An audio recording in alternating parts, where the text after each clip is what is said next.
నమస్కారం.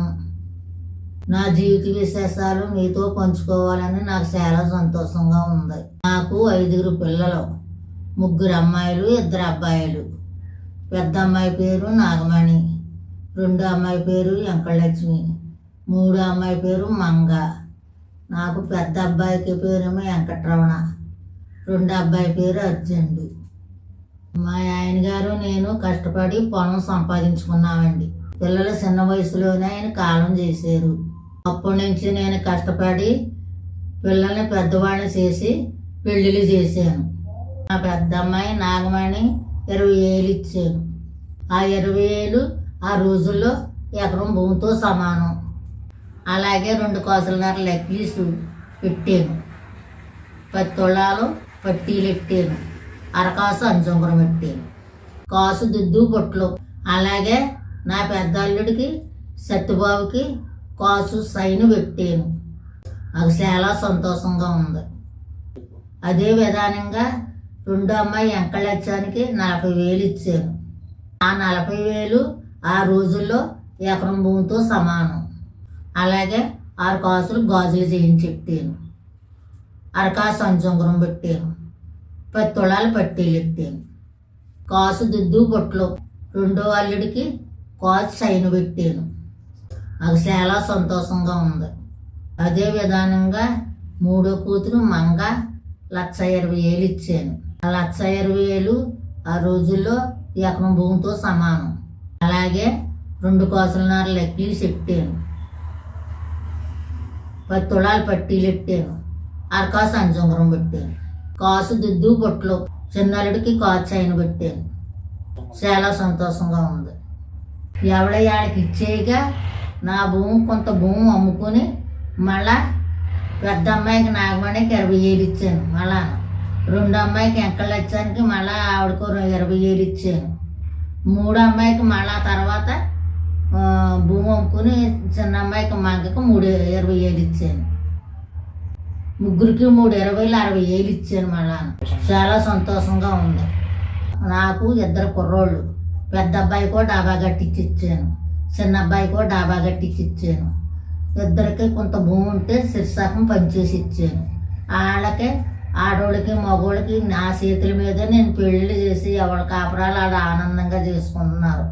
నా బిడ్డలే నాకు ఆస్తి అనుకున్నాను. నేను మీ నాన్న నేను కష్టపడి సంపాదించుకున్న ఆస్తులన్నీ మీ అందరికీ పనిచేసాను. నాకన్నది నేను మినాయించుకోలేదు. ఆ తర్వాత నేను కష్టపడి నా డబ్బులు సంపాదించుకున్నాను. అలాగే కొంతకాలం తర్వాత నా కూతురు 3 నా ఇంటికి వచ్చారు.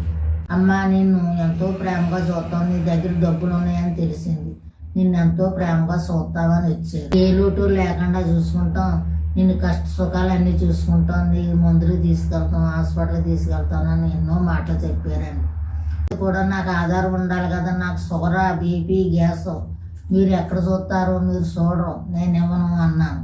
ఇవ్వనంటే నీకెందుకమ్మా, 3 అప్పాజల్లుళ్ళు నిన్ను ఎంతో ప్రేమగా చూస్తాము అని నన్ను ఎంతో ప్రేమలో ముంచేసి నా దగ్గరున్న 9 లక్షల రూపాయలు మడిసికి 3 లక్షలు తీసుకున్నారు. తల్లి ప్రేమ కదా అండి, నేను కరిగిపోయానండి. నా బిడ్డలే కదని నేను ఉన్న కష్టపడిందంతా 9 లక్షల రూపాయలు మడిసికి 3 లక్షలు పంచుకుని వెళ్ళిపోయారండి. నిన్ను ఎంతో ప్రేమగా చూస్తా అన్నారు. అయితే నేను డబ్బులు ఇచ్చాక నన్ను పలకరిస్తాకు రాలేదు, నా కంటికి కూడా రానే లేదండి. అసలు ఎలా ఉన్నామన్న మాట కూడా అడగలేదండి. అలాగేనండి 2 అబ్బాయిలు అన్నాను కదండి. నా చిన్న అబ్బాయి అమ్మ నేను ఫైనాన్స్ వ్యాపారం చేస్తాను, నాకు డబ్బులు ఇవ్వ అన్నాడండి. నేను 1,00,000 రూపాయలు ఇచ్చానండి. ఫైనాన్స్ వ్యాపారం చేసుకుంటున్నాడు. అయితే నిన్ను ఎంతో బాగా చూసుకుంటానమ్మా, నాకు చేను ఇల్లు రాయి, నిన్ను ఎంతో ప్రేమగా చూసుకుంటాను, నేనేమో నిన్ను ఈ బాధ పెట్టను, మీరు కష్టపడిందే కదా అనండి. ఇల్లు చేను రాయించుకున్నాడు. ఇల్లు చేను రాయించుకునండి. నాకు తెలియకుండా డాబా అమ్మేసుకున్నాడండి, ఇల్లు అమ్మేసుకున్నాడు, అత్తోరింటికి వెళ్ళిపోయాడండి. మేము సంపాదించేవన్న పేరు లేకుండా అండి, వాళ్ళు సంపాదించుకుని కొనుక్కున్నాం అన్నట్టుగా ఇక్కడ చేను ఇల్లు అమ్మేసేసి పట్టుకుపోయి అక్కడ ఇల్లు చేను పలపరుచుకున్నాడండి. నా కూతురు చూస్తే 3 అలా చేశారు, నా చిన్న కొడుకు ఎలా చేశాడు, ఇక నాకు ఆధార్ వివరం నేను నమ్మి మోసపోయాను.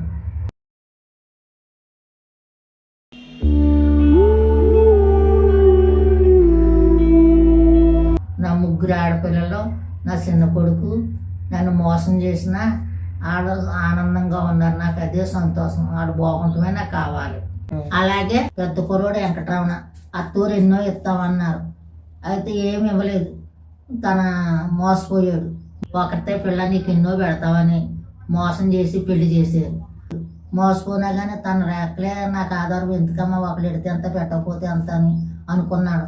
తన భార్య అని తను ఆనందంగా చూసుకుంటున్నాడు. నా బిడ్డ తన కష్టాన్ని నమ్ముకుంటాడు.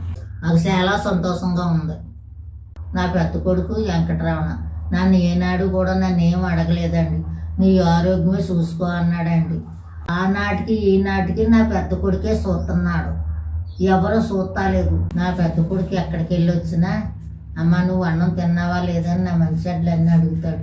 నేను ఎవరు చూడకపోతే నీకేం కావాలి, పెద్ద కొడుకు అయి ఉన్నాను కదా, నీకు ఏ లోటు రాకుండా, నీకు ఒంట్లో బాగోపోనా ఏది బాగోపోనా, నీకు ఏదన్నా తినాలని ఉన్నా నన్ను అడుగు, నేను వెంటనే నీకు తెచ్చి పెట్టుకుంటాను. నీకు ఒంట్లో బాగాలేదని చెప్పు, నేను వెంటనే నేను హాస్పిటల్ తీసుకెళ్తాను. అలాగే నాకు ఏదన్నా కావాలన్నా తెచ్చి పెడతాడండి. ఏ పండన్నా కావాలన్నా తెచ్చి పెడతాడు. నాకు ఒంట్లో బాగోపోనా అప్పటికప్పుడు తీసుకెళ్ళిపోతాడండి. ఇక నాకు అంతకంటే కావాల్సింది ఏముందండి. సంతోషంగా ఉంది.